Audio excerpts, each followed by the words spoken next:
एक नगर में 4 ब्राह्मण पुत्र रहते थे। चारों में गहरी मैत्री थी। चारों ही निर्धन थे। निर्धनता को दूर करने के लिए चारों चिंतित थे।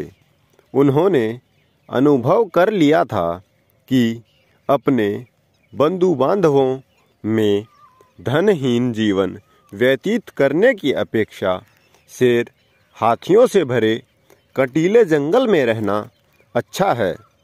निर्धन व्यक्ति को सब अनादर की दृष्टि से देखते हैं। बंधु बांधव भी उससे किनारा कर लेते हैं। अपने ही पुत्र पौत्र भी उससे मुख मोड़ लेते हैं। पत्नी भी उससे विरक्त हो जाती है। मनुष्य लोक में धन के बिना यश संभव नहीं है, न सुख संभव है। धन हो तो कायर भी वीर हो जाता है, कुरूप भी सुरूप कहलाता है और मूर्ख भी पंडित बन जाता है। यह सोचकर उन्होंने धन कमाने के लिए किसी दूसरे देश को जाने का निश्चय किया। अपने बंधु बांधवों को छोड़ा, अपनी जन्मभूमि से विदा ली और विदेश यात्रा के लिए चल पड़े। चलते चलते शिप्रा नदी के तट पर पहुँचे। वहाँ नदी के शीतल जल में स्नान करने के बाद महाकाल को प्रणाम किया। थोड़ी दूर आगे जाने पर उन्हें एक जटाजूटधारी योगी दिखाई दिए। इन योगीराज का नाम भैरवानंद था। योगीराज इन चारों नौजवान ब्राह्मण पुत्रों को अपने आश्रम में ले गए और उनसे प्रवास का प्रयोजन पूछा। चारों ने कहा, हम अर्थ सिद्धि के लिए यात्री बने हैं। धनोपार्जन ही हमारा लक्ष्य है। अब या तो धन कमाकर ही लौटेंगे या मृत्यु का स्वागत करेंगे। इस धनहीन जीवन से मृत्यु अच्छी है। योगीराज ने उनके निश्चय की परीक्षा के लिए जब यह कहा कि धनवान बनना तो दैव के अधीन है, तब उन्होंने उत्तर दिया, यह सच है कि भाग्य ही पुरुष को धनी बनाता है, किंतु साहसिक पुरुष भी अवसर का लाभ उठाकर अपने भाग्य को बदल लेते हैं। पुरुष का पौरुष कभी कभी दैव से भी अधिक बलवान हो जाता है। इसलिए आप हमें भाग्य का नाम लेकर निरुत्साहित न करें। हमने अब धनोपार्जन का प्रण पूरा करके ही लौटने का निश्चय किया है। आप अनेक सिद्धियों को जानते हैं। आप चाहें तो हमें सहायता दे सकते हैं, हमारा पथ प्रदर्शन कर सकते हैं। योगी होने के कारण आपके पास महती शक्तियां हैं। हमारा निश्चय भी महान है। महान ही महान की सहायता कर सकता है। भैरवानंद को उनकी दृढ़ता देखकर प्रसन्नता हुई। प्रसन्न होकर धन कमाने का एक रास्ता बतलाते हुए उन्होंने कहा, तुम हाथों में दीपक लेकर हिमालय पर्वत की ओर जाओ। वहां जाते जाते जब तुम्हारे हाथ का दीपक नीचे गिर पड़े तो ठहर जाओ। जिस स्थान पर दीपक गिरे उसे खोदो, वहीं तुम्हें धन मिलेगा। धन लेकर वापस चले आओ।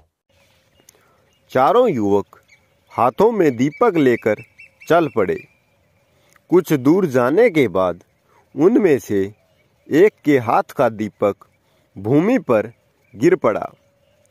उस भूमि को खोदने पर उन्हें ताम्रमयी भूमि मिली। वह तांबे की खान थी। उसने कहा, यहां जितना चाहो तांबा ले लो। अन्य युवक बोले, मूर्ख, तांबे से दरिद्रता दूर नहीं होगी। हम आगे बढ़ेंगे, आगे इससे अधिक मूल्य की वस्तु मिलेगी। उसने कहा, तुम आगे जाओ, मैं तो यहीं रहूंगा। यह कहकर उसने यथेष्ट तांबा लिया और घर लौट आया। शेष तीनों मित्र आगे बढ़े।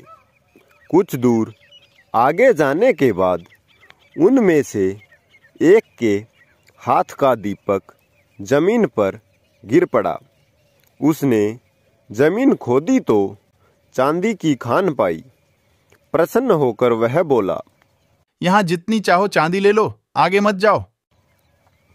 शेष 2 मित्र बोले, पीछे तांबे की खान मिली थी, यहां चांदी की खान मिली है, निश्चय ही आगे सोने की खान मिलेगी, इसीलिए हम तो आगे ही बढ़ेंगे।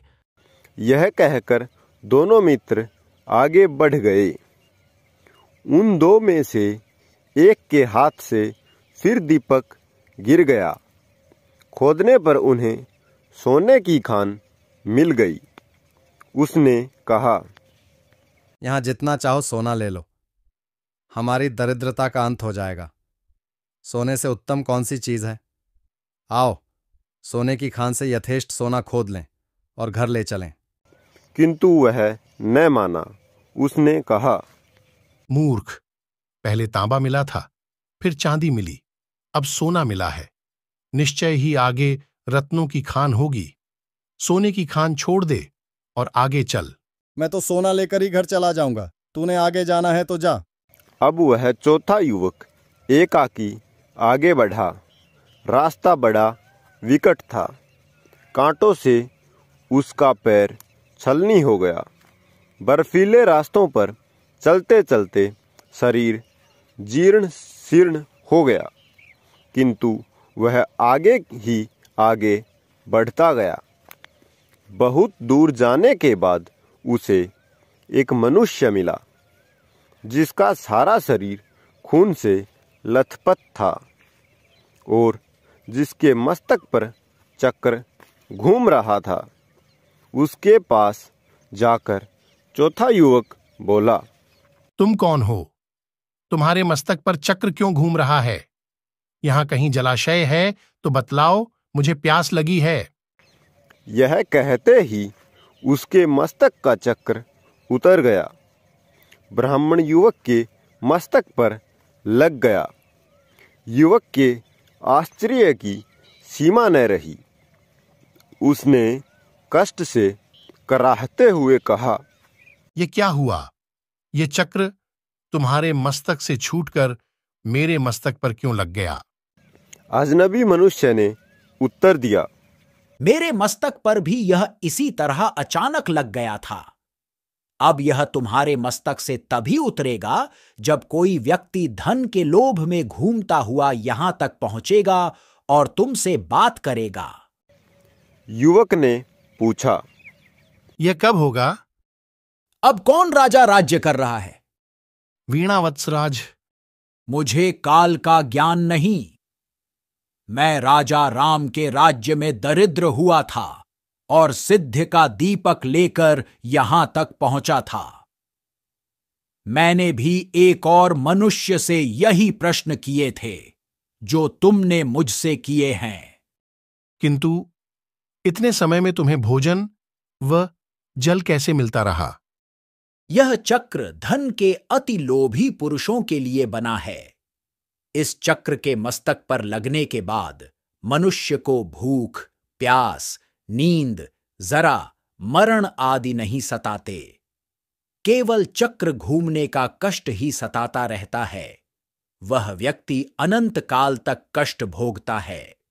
यह कहकर वह चला गया और वह अतिलोभी ब्राह्मण युवक कष्ट भोगने के लिए वहीं रह गया।